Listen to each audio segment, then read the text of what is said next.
Bonjour à tous et bienvenue pour cette deuxième partie du carnet de notes du mois de septembre qui est consacré aux tournois futurs et aux ITF de 15 000 et de 25 000 $. Alors il n'y a eu que 2 victoires, une sur chacun de ces 2 circuits. C'est bien sûr beaucoup moins que lors des mois d'été, mais il y a quand même eu quelques joueurs qui se sont montrés bien réguliers. Je vous détaille ça tout de suite.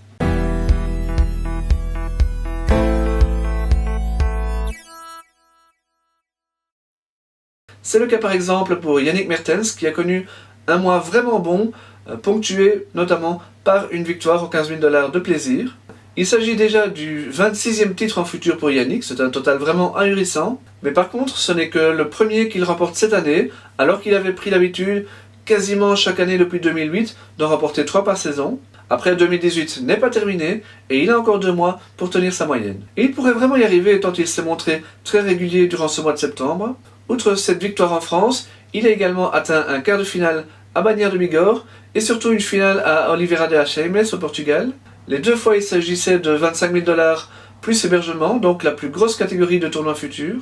Cette bonne série, accompagnée également de très bons résultats en double, ça j'en parlerai dans la prochaine vidéo, devrait lui redonner confiance après une saison un petit peu en demi-teinte. Les résultats d'Omar Salman ont également été remarquables, et j'ai d'ailleurs hésité assez longuement à lui octroyer la première place du podium. Le fait qu'il n'a pas remporté de tournoi a fait pencher la balance en sa défaveur, mais ça reste tout de même un excellent mois dans l'ensemble. Installé en Espagne depuis près d'1 an, c'est dans la péninsule ibérique qu'il a disputé 3 tournois à 25 000 $ et qu'il a enchaîné une demi à Oviedo, une finale à Séville et une nouvelle demi à Sabadell. Son meilleur parcours, c'est dans la capitale andalouse qu'il a réussi, en battant notamment les têtes de série 3 et 2 et en ne s'inclinant donc en finale que face au favori numéro 1 du tournoi. Le travail effectué à l'Académie David Ferrer semble porter ses fruits, et à 22 ans, Omar a encore une très belle marge de progression. On avait un petit peu perdu Chris Heyman durant l'été. Alors, c'est vrai que la terre battue n'est pas sa meilleure surface, bien qu'il y ait tout de même remporté 3 de ses 11 titres. Il doit tout de même pouvoir y faire mieux que les 3 quarts de finale qu'il a atteints en 3 mois. En tout cas, le retour sur dur lui a directement souri, puisqu'il a atteint la demi-finale du 25 000 $ de Mulhouse et la finale de celui de Stockholm. Sa défaite d'entrée aux 15 000 $ de plaisir n'enlève rien à ce très bon mois d'ensemble. Jérôme Gigonon a atteint une très belle finale à Oviedo en dominant notamment Omar Salman en demi. Malheureusement, il a ensuite été contraint à l'abandon lors du match pour le titre, ainsi que la semaine suivante à Séville au premier tour. C'était là aussi face à Omar. C'est vraiment dommage qu'il ne parvienne pas à sortir de cet engrenage de blessures. Maxime Powell a lui aussi dû abandonner lors du deuxième tour du 15 000 $ d'Antalya, c'était le dernier tournoi du mois pour lui. Auparavant, il avait réalisé 2 jolis résultats, tout d'abord à Brasov où il avait atteint les quarts de finale et à Iași où il s'était arrêté seulement en demi-finale. Benjamin Doe a atteint la toute première finale de sa carrière, c'était à Monastir, confirmant ainsi sa très bonne série du mois d'août. Par la suite, il a été surpris au premier tour au Caire, avant de se reprendre pour le 25 000 $ de Stockholm, où il a franchi un tour et ne s'est fait battre que par Chris Heyman. J'évoquais en tout début de vidéo le retour en forme de Yannick Mertens. Il en va tout autrement pour Niels de Zane. Alors les 2 hommes se connaissent depuis très longtemps, puisqu'ils sont nés tous les 2 en 87 et ils ont fait toutes les compétitions de jeunes ensemble. Et ils partagent également ce record de victoires belges en futur, puisque Niels en a également remporté 26. Mais depuis plusieurs mois, ça ne va vraiment plus. Il ne parvient pas à se remettre de sa dernière opération et à retrouver son meilleur niveau. En septembre, il a été battu d'entrée à Bagnères de Bigorre et s'est ensuite arrêté en quart à Oliveira de Achames. En dehors de sa finale aux 25 000 $ de Bellevue en février, il n'a pas atteint la moindre demi-finale cette année.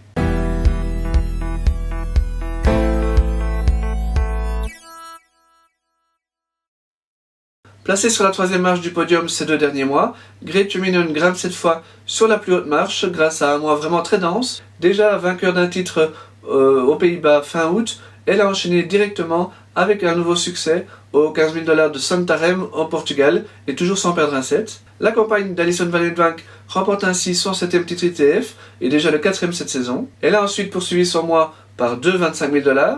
Bon, elle a d'abord eu la malchance de tomber d'entrée face à la 2e tête de série aux 25 000 $ de Podgorica, et elle ne s'y est inclinée qu'en 3 sets serrés. Mais dès la semaine suivante, de retour au Portugal, elle a réalisé un parcours remarquable pour atteindre la finale à Óbidos. Pour atteindre donc sa 2e finale en 25 000 $, elle a réalisé en quart de finale la meilleure perf de sa saison en battant la polonaise Peter, 313e mondiale et ancienne top 100. Elle a surtout réussit en demi-finale à prendre la mesure de l'ancienne top 30 mondiale Ursula Radwanska, la petite sœur de qui vous savez. Là aussi, ça devrait lui donner un beaucoup de confiance avant la fin de sa saison où elle peut vraiment aller chercher le top 300 puisqu'elle n'a aucun point à défendre. Derrière, les bons résultats féminins ont tout de même été moins fréquents. Hélène Scholzen n'a disputé qu'un seul 25 000 $ et elle y a atteint un très bon quart de finale. Au deuxième tour, elle a tout de même dominé la 251e joueuse mondiale, ce qui constitue la troisième perf de sa carrière. Il ne s'agissait d'ailleurs que de son troisième quart de finale dans un tournoi de cette catégorie. Alors plus tôt dans le mois, Hélène a disputé des tournois dans des catégories plus relevées que ceux qu'elle dispute d'habitude, des tournois qui rentrent plutôt en compte pour le podium WTA que je vous ai présenté il y a quelques jours. Alors il y a perdu à chaque fois en qualif, au premier tour lors du 60 000 $ de Montreux, mais surtout au troisième tour lors du 80 000 $ de Biarritz et en battant au tour précédent la 255e mondiale tout de même. Enfin, si Catherine Chantren s'est inclinée d'entrée lors de ses deux premiers tournois du mois au 15 000 $ de Badenweiler et en qualif du 60 000 $ de Saint-Malo, elle a tout de même atteint les demi-finales au 15 000 $ de Melilla en fin de mois. Alors elle n'avait certes pas rencontré la moindre joueuse classée à la WTA dans ce tournoi, mais il s'agit de sa première demi-finale cette saison, et elle n'avait d'ailleurs jusqu'ici pas encore remporté 2 matchs de suite, donc c'est plutôt positif. Aucun joueur et aucune joueuse n'est entré au classement au mois de septembre, mais Aurore Felsenhart a tout de même réussi à prendre son premier point WTA. C'est à Montemor Novo, 15 000 $ au Portugal, qu'elle a réussi cette performance en sortant les qualifications et en franchissant le premier tour du tableau final. Je rappelle que, contrairement au classement ATP, pour faire son entrée au classement WTA, il faut obtenir des points dans 3 tournois différents. Après avoir trusté la première place du podium pendant 2 carnets consécutifs, Lara Selden en retombe assez lourdement. En septembre, elle n'a disputé qu'un seul tournoi, le 25 000 $ de Dobrich, où elle a perdu d'entrée en qualification. Bon, on va voir le bon côté des choses, c'est qu'elle a fait une petite pause pendant ce mois-ci, et ça aura peut-être rechargé ses accus après un été très chargé. Zoe Meers a connu un mois de septembre très difficile, avec 3 défaites d'entrée, en qualification à Badenweiler, puis 2 fois dans le tableau final à Antalya. C'est d'autant plus difficile qu'elle a à chaque fois perdu face à des joueuses non classées.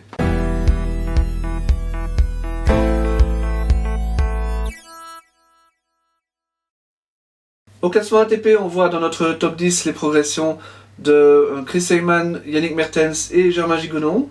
Et encore, les 2 premiers ont obtenu encore un très bon résultat la semaine passée, donc ils grimperont encore lundi prochain.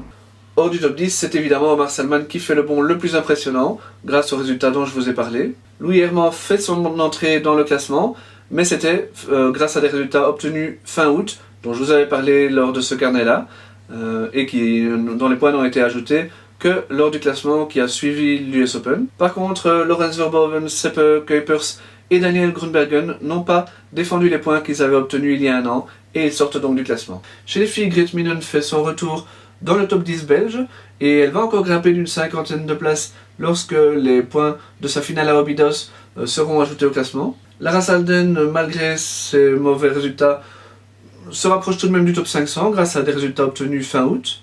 Magali Kempen et Luna Meers, toujours blessées, perdent pas mal de places, et Luna Meers sort même du classement. C'est le cas également pour Mathilde de Witz, mais ça c'était attendu puisqu'elle a arrêté sa carrière en début de saison. Voilà, c'était donc tout ce qu'il y avait à dire sur les résultats en futur et en ITF. Dans quelques jours, je publierai la dernière vidéo avec les résultats en junior, en double, en wheelchair et sur le Belgian Circuit. Ciao!